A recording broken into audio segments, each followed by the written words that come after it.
जब हजरत मूसा अलैहिस्सलाम अपनी फैमिली के साथ सफर कर रहे थे तो रास्ता बहुत अंधेरा था और मौसम भी सर्द था। अचानक हजरत मूसा अलैहिस्सलाम ने दूर एक रोशनी देखी, जैसे पहाड़ के ऊपर कोई आग जल रही हो। उन्होंने अपने घर वालों से कहा कि तुम यहाँ ठहरो, मैं जाकर देखता हूँ, शायद वहाँ से कुछ रोशनी ले आऊं। जब वो तूर पहाड़ पर पहुंचे तो उन्होंने एक अजीब मंजर देखा। एक दरख्त था और उस दरख्त पर आग भी जल रही थी, रोशनी भी थी, लेकिन हैरत की बात थी कि दरख्त का एक पत्ता भी नहीं जल रहा था।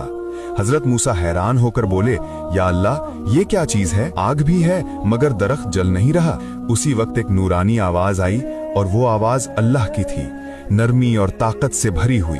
अल्लाह ने फरमाया, ए मूसा, मैं ही अल्लाह हूँ, मैं ही तेरा रब हूँ। उस वक्त हजरत मूसा का दिल कांप गया मगर दिल में सुकून भी भर गया। फिर अल्लाह ने मूसा को 3 खास निशानियां दी। पहली निशानी ये कि अल्लाह ने फरमाया, जो लकड़ी तेरे हाथ में है उसे जमीन पर डाल। मूसा अलैहिस्सलाम ने लकड़ी जमीन पर डाली तो वो फौरन एक लंबा जिंदा सांप बन गई। मूसा पीछे हट गए तो अल्लाह ने फरमाया, डरो मत मूसा, इसे पकड़ लो। मूसा ने सांप को पकड़ा तो वो फौरन दोबारा आम लकड़ी बन गया। दूसरी निशानी ये कि अल्लाह ने फरमाया, अपना हाथ बगल में रखकर निकालो।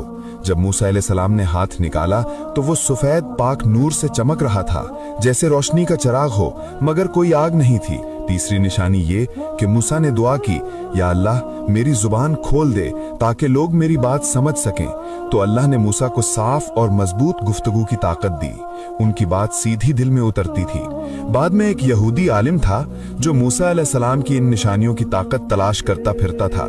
वो पहाड़ों में गया, पुरानी किताबें पढ़ी, गारों में बैठा, मगर उसे कभी ये ताकत न मिली।